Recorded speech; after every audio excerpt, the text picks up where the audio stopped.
The Mavericks remain confident that Goran Dragic will be a part of their roster. The question is when, and what does he actually bring to this Mavericks team? This is the Gray Area right here on Kevin Gray Sports. My name is Kevin Gray. You can find me on Twitter, Facebook, and Instagram at Kevin Gray Sports. Be sure to hit that subscribe button right there for all things Kevin Gray Sports here on YouTube. And you can catch you on your home with the Dallas Cowboys and Texas Rangers. 105.3 The Fan. We are less than 3 weeks away from the start of training camp in the NBA as the Dallas Mavericks, coming off of a 42-30 season, fifth in the Western Conference, look to retool and get ready for an anticipated season after the summer of Luka has concluded. Luka Doncic is having himself a fantastic summer, signing a $207 million rookie max extension, leading Team Slovenia to a fourth-place finish in the Olympics, rededicating basketball courts, his childhood courts, in his home country of Slovenia, revealing a new Jordan logo for Team Jordan for Luka Doncic. He has had a terrific summer by all accounts, and the Mavericks have tried to put some pieces around him, including Reggie Bullock on a 3-year, $30+ million deal from the New York Knicks. Sterling Brown, the former SMU product, on a 2-year, $6.2 million deal, not to mention bringing back Tim Hardaway Jr. on a 4-year, $74+ million deal. But how much more can this team improve with the addition of Goran Dragic? Tim Cato of The Athletic reports that the Mavericks remain confident that at some point or another, Goran Dragic, a 35-year-old guard for the Toronto Raptors, will become a member of the Dallas Mavericks. The question is, what does he bring to the Mavericks if he does actually join this team? A player who's getting paid over $19 million, who I think at some point will be able to secure a buyout from the Toronto Raptors. What does he exactly have to offer at 35 years of age? He attempted 34% of his shots within 3 feet of the basket and converted 69% of them between the years 2010 and 2016, but has just taken 24% of his shots in the 3 years since 2016 with a 62% conversion clip within 3 feet of the basket. Doesn't necessarily have the floater game that you would necessarily want, but at the same time, he does provide a veteran presence and leadership for this Mavericks team. It'll be interesting to see if he does become a part of this Mavericks team, how they will stagger his minutes and use him throughout the regular season, because the most important thing that you want if you're the Mavericks is the playoff experience of a guy in Goran Dragic, a guy who can get his own shot by hitting step-back three-pointers, can do things off the dribble in terms of screen game, but also can create three-point shots for him and his teammates. Right now, the Mavericks really only have two primary ball creators and facilitators for others, and that's, of course, Luka Doncic and Jalen Brunson. You saw, unfortunately, how Jalen Brunson was played off the floor in terms of his size against the Los Angeles Clippers in the NBA playoffs. You would not necessarily have that problem with a guy in Goran Dragic, as I mentioned, can hit his own shot, create his own shot, but more importantly, create shots for others. And when you're needing that kind of playoff experience, knowing that the Mavericks got bounced in the last 2 years in the first round by the Los Angeles Clippers, Goran Dragic becomes invaluable in terms of that experience. His ability to play through pain, to be able to play under pressure, is something that the Mavericks could continue to use as veteran leadership. Goran Dragic would be able to provide. But more importantly, he would be able to talk to Luka Doncic, be able to calm Luka Doncic down. We know how close Luka and Goran Dragic are. You've seen the Instagram posts. You've seen the pictures of them together working out, of them hanging out together. Luka Doncic commenting on Goran Dragic's photos on Instagram. We know how close they are. So this kind of gets me back to the idea of what J.J. Barea was to Luka Doncic. A calming presence in the locker room, a veteran leader who has been there and done that in the playoff wars and had the kind of playoff experience to be able to give wisdom to Luka Doncic. We know that Luka looks up to Goran Dragic like a big brother.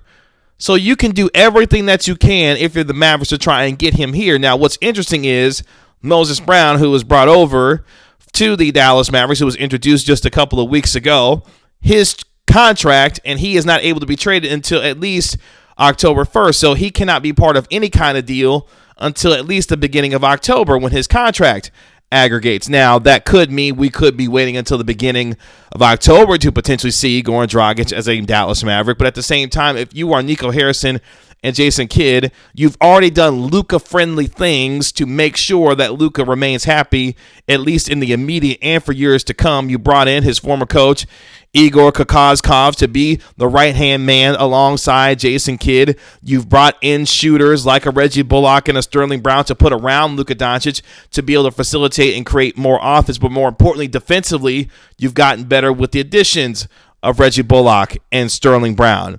You also brought back Boban Marjanovic, Luka Doncic's best friend on this particular team right now as it stands. So you've done everything that you can except for bringing Goran Dragic at this point to make sure things are Luka-friendly going forward. Because here's one thing that Goran Dragic will also be able to do. Help lessen the usage rate of one Luka Doncic. The way that the Mavericks continue to use him is unsustainable in its future.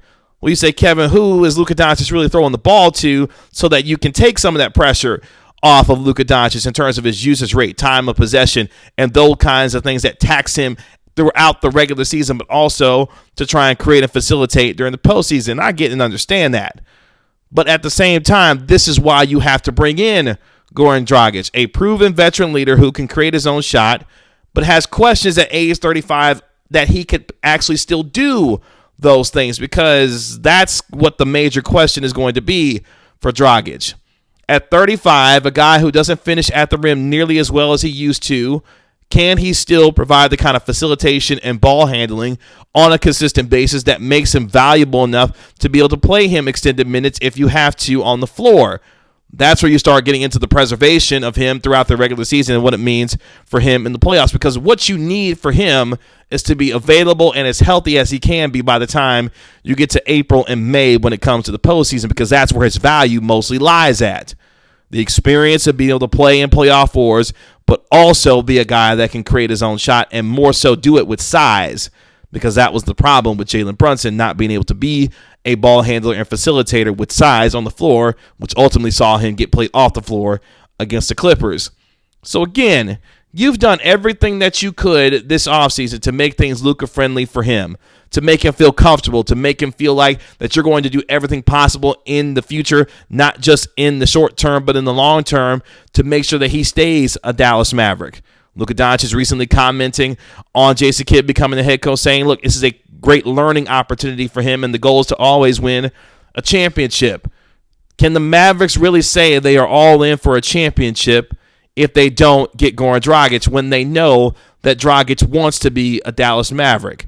Of course, he walked back some of the comments that he had initially about saying that he had higher aspirations and goals beyond the Toronto Raptors and has tried to remain professional about it since walking those comments back. But the cat is out of the bag at this point. Goran Dragic wants to be a Dallas Maverick. I think the Mavericks want him to be a Dallas Maverick.